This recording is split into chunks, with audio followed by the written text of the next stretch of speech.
Hello. I wanted to do just a little update about my visit at the hospital. You'll have to excuse my shiny appearance. I just got out of the shower. I put my moisturizer on. I went to the hospital. I guess it was Friday. I got out Saturday late afternoon. It wasn't a stroke. Um, the I put on the forum on Facebook that I was having these issues. I even did a little video and put on there so everybody could see, because after it was questionable whether I had had a stroke or not, I thought, well, in the beginning I was originally thinking that it could be the MG anyway. That's why I didn't go to the hospital immediately when it happened, because I had experienced that before on a more minor basis. It was, but this time it was just so extreme. It affected my mouth so completely to where when I tried to speak, it was just so hard, and it was just so fatiguing. It just wore me out to just say a few little words, but once they realized that it wasn't a stroke, then I realized it had to be then the MG. So when I put on the forum that the issues in my left arm, was numb. Sorry, I'm just saying constantly. I didn't write any of this down, so I'm having to recall, but my arm was numb, my leg was numb more than normal, my face, like literally from here over, like I've said before in my videos about the facial numbness, from here over, all the way through my tongue, all the way over and up and through here, was I'm not going to say numb like completely, but it was numb. Numbish to where, if I was drinking or eating something, I couldn't feel it quite as fully as I could on the left side. But the drawing, I guess, in the muscles, that was just, oh my goodness. But they could tell. One of the ways I realized this, after they told me that my mouth wasn't doing this, a stroke generally will cause a downward pull. Mine was pulling a little bit like that, even at rest, not speaking or anything. But when I was speaking, it was pulling back like that and not allowing the lips to open. So when I realized that, I thought, well, that's symptoms to look for. Not that I plan on having a stroke anytime soon or ever, but that is just a need to know, I guess. So I put on the forum and asked I put it on the women's site. I didn't put it on both. I just put it on that. Excuse me. And they said that they have done that before. A lot of times it was presenting symptoms. Mine wasn't. I didn't experience that until like a couple of years later into the disease, that it would start kind of doing that same thing, a little bit to the right of the tongue. It felt like my tongue was scorched, like I'd burn it on coffee. And hard to speak, but not terrible.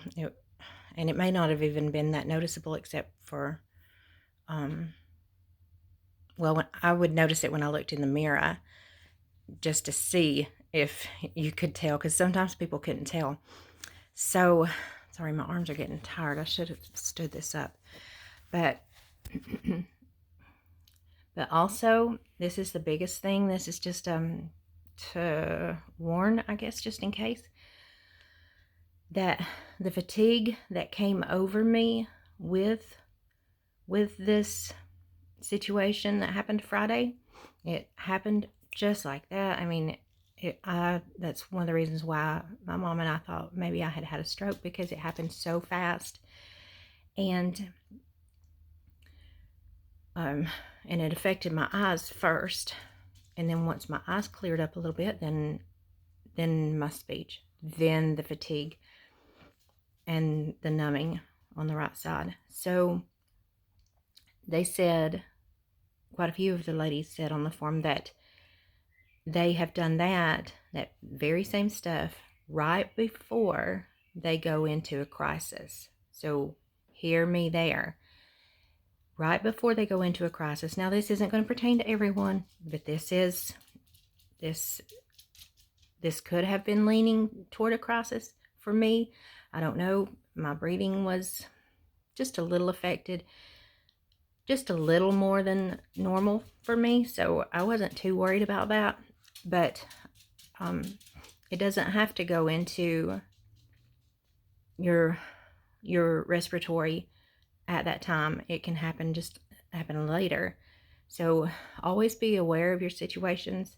You don't want to make your situation worse for yourself if you're starting to feel like that. I was already in town when this happened. I had to ship something, and so I was already in town. But if you're at home or if you're at somebody else's house and this happens to you, try to check your blood pressure if you can. Check your symptoms. Maintain yourself. Don't go out. Don't leave where you are if you can help it, because you don't know what, with something like myasthenia, you literally do not know what's going to happen from one minute to the next. So please, please maintain yourself. Check yourself. Check your symptoms. If you do not feel like going out, going to work, I don't care what the situation is. If you are really so exhausted, do not leave your house. Like I said, I was already in town. And so the situation was either or right there. I felt okay enough to drive home. After, all this had officially kicked in, I still felt okay enough to drive home. So I drove home. I didn't want to go straight to the hospital because I had experienced this with MG before. I didn't know if it was a stroke. And so the next morning when I woke up, my mouth was still thoroughly messed up. I thought, well, it's got to be a stroke. I mean, I hadn't experienced it like that before. So, sorry, it's very tiring to take a shower. So, but I'm sitting on my bed now and resting. So, hey, forgot what I was saying. But anyway, sorry, I had to burp just a little bitty bit. And, so once I woke up and realized it was still there, I thought I needed to just go on to the hospital. So, I knew then I didn't need to be driving, so I called my dad, and my husband was at work, so I called my dad, and him and my mom took me on to the hospital. And they checked me in as possible stroke, but then we later realized that it wasn't. So, and also what some of the ladies were saying is that when that happened with their mouth and then they ended up going into crisis, that it didn't happen straight away, that it kind of like mine, which I liked the crisis, thank you God, that it took it was just a few days, whatever, before they went into crisis. See, my mouth is still just a little bit messed up, but I think a lot of that is just because of the fatigue from the shower. And that's common, on a degree that is quite common for me. So, because that is one of my big symptoms. But I just wanted y'all to really be aware. Don't be lighthearted. Don't be hasty in decision making. Take your time, realize, and honestly, what I do is if I'm not sure if I can go out or not, I'm not going to say yes I can or no I cannot. I'm not going to make any promises to anybody about that, and they understand that. And I'll say, let me get dressed. And by the time I get dressed, teeth brushed, all that, I'm going to know if I'm too tired or not to go out. So tell everybody, you're not going to make them any promises. And if they understand that, then you're good to go, because the night before you may feel great. Oh yeah, I'm pumped. Let's go do this. Let's go on this little trip, or just go to town. And after I wake up in the mornings, it usually takes me about an hour to get to the point of knowing for sure if I can. If I can't walk very good, or if it's just exhausting walking into the kitchen from the living room or into the kitchen from my bedroom, then I know I don't need to go. Unless it's just something that I want to go out and just go out for the ride, but that's generally not me, because I'm very hyper and I do not, or my body wants to be hyper. That hyperactivity really doesn't ever happen anymore. So I don't like to go and just sit in the car while somebody runs into stores and stuff. That's just not me. I have done that. I've had to do that. I just don't really want to do it anymore. So, and two, if you go, you do have the option to lean the seat back some, so it takes pressure off your lungs and your heart, because remember, those are your muscles. Those work under that myasthenic muscle law there. They get fatigued. So don't push it. Just don't push it. Be smart about it. Make wise choices. And if in question, go on to the hospital. I was in question because of the simple fact that I have experienced this before. Couldn't make up my mind, but when it was there the next day, yep, I need to go on just to be sure. I don't want to be here at my house in a myasthenic crisis if I can prevent it. If I can go on straight to the hospital, that's the best, because they can intubate you and do everything. Thank you, God. I've never had to experience a crisis. I don't want to. I really truly feel for the people that have to experience this. They do. I haven't yet. I'm not going to say it's not going to happen, because it's going to show up one day, I'm quite sure, but just always be careful and maintain yourself.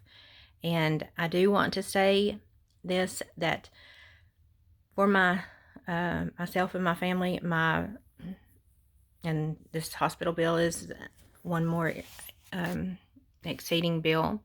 I have started a Gofund Me for myself, because I am going to be needing another vehicle at some point in time. Mine is a 2009. The wheelchair won't even fit in the hatchback. It won't fit in the back seat. And I do need my wheelchair.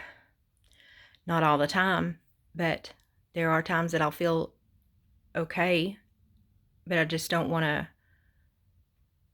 you can be in town and things just happen. And if you can have a wheelchair with you, that is, to me, a necessity, because we can crash in the middle of Walmart. I've had it happen. In the middle of the mall, I've had it happen. My husband had to push me out of the mall on my walker because I didn't have a wheelchair. So anyway, and my bills with like the IVIG, I had 5 IVIGs done, and those are thousands of dollars. Luckily, we have insurance. It's not that great, But when you're having an IVIG every month, and I can't work. I haven't worked since 2016, and I can't get disability because they can't prove that I was disabled in 2016. So I'm not gonna get the disability. They're not gonna give it to me. The judge that did this, my case, she closed it out completely. They said she tried, she wanted to help me. She believed that I was disabled now, but she couldn't prove, there was no way of proving that I was disabled in 2016. So 4 years later, I mean, I had already been sick at that point for 4 years, 4.5 years. So, I was pretty sick. But, if they can't prove it, they can't prove it. So anyway, I can't get disability at all. So asking for help is a hard thing to do. We are prideful people in a lot of aspects. I'm not going to say full-fledged prideful, because we all need help sometimes, and we should be able to ask for it. So, but it's Fayother under Gofund Me. You can just type it in the web link. You don't have to go through Facebook to do it. If you can donate anything, it would be wonderful. Those IVIGs has really put me in the hole big time, and they didn't even work. I'm seronegative, myasthenic, so most of the treatments that I get, I either do not react to them very well. Sorry, I'm getting really tired. You might can tell it in my voice. I need to lay down for just a minute, but I either don't react to the medications very well, or I habituate extremely fast, and they can't react. The Mestinon that I was taking was wonderful for me for a little while, just, I don't know, probably, I want to say maybe 3 months. I don't know. I don't want to tell you wrong, but it stopped working, and now I can't take it because it causes me to the opposite reaction. It causes my muscles to weaken. So and the IVIG did nothing. I swelled really bad. Plus I was on the prednisone, so the swelling was extreme. And if I could do editing, I would show you this one extremely embarrassing photo, but I don't care. I mean, embarrassment, it's in your mind a lot, because to me, this was a hard part of my life. I was extremely swollen. I looked awful. I mean, head to toe swollen, not just moon face from the prednisone. This was all over my body. I could barely get out of the bed. I could not go in the living room and sit. If I got up and went into the kitchen, I had to come back to the bedroom. It was extreme. That IVIG ruined that year, that entire summer. Not that I was going to have a summer anyway, because I was already really bad at that point. So that has really taken a toll on me.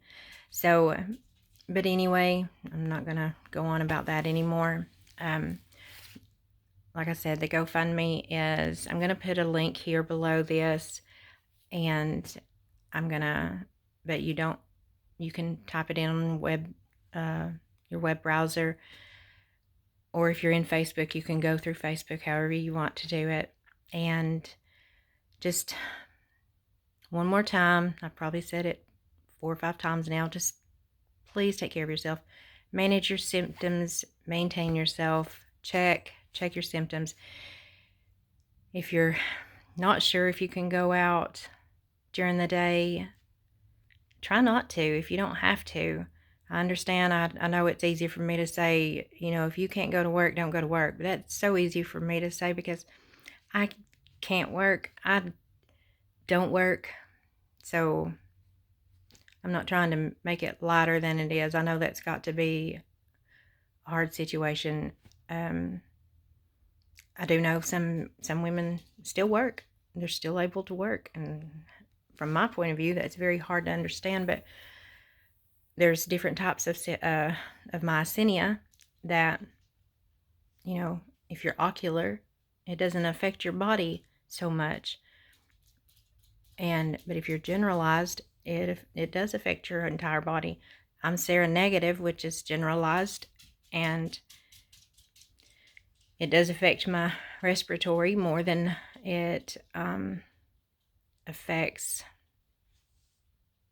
a lot. So I don't know. I don't want to say one way or the other, but I just know from my point of view and talking to other people that I seem to have a whole lot more respiratory issues, and that's what it says under the seronegative, that seronegatives have more, not a lot more, but more issues with their respiratory, their breathing. I'm sorry I look rough.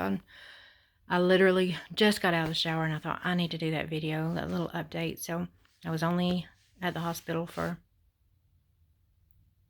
over a day. I don't know how long, but anyway.